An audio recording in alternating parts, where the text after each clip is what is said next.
and this type of equipment. Hadi al-Amri was also the head of the Badr Corps, which was a Shia militia tied to the Skiri party now called ISKI.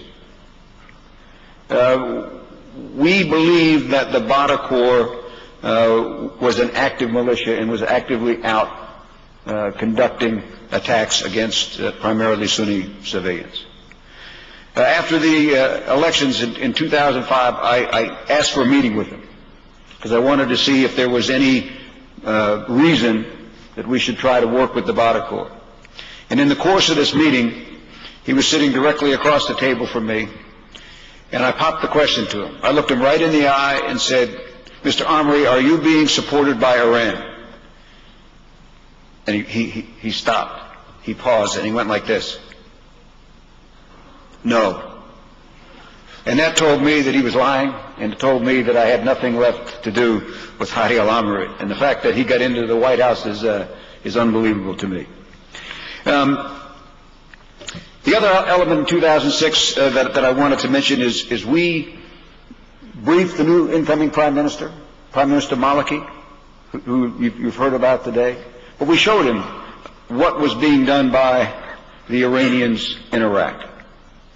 And when I finished the briefing, he looked at me and said, "They are conducting terrorism in my country." And I said, "You're right, Prime Minister, they are, and it needs to stop." We also briefed the Presidency Council and showed them the same thing, and they had a similar reaction. But the answer was there was not the political will by the Iraqis to pressure the Iranians to stop the disruption. All of our hard work on intelligence came to bear fruition right before Christmas of 2006.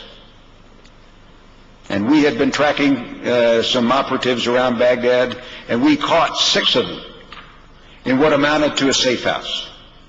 And we thought they were all Quds Force operatives, but the Iranian embassy immediately said that 4 of the operatives were actually under diplomatic protection because they worked for the embassy. The other 2 they couldn't make that argument for, so they hung on to them. But what did we find? First, we found the location we found them was right adjacent to the Badr Corps headquarters.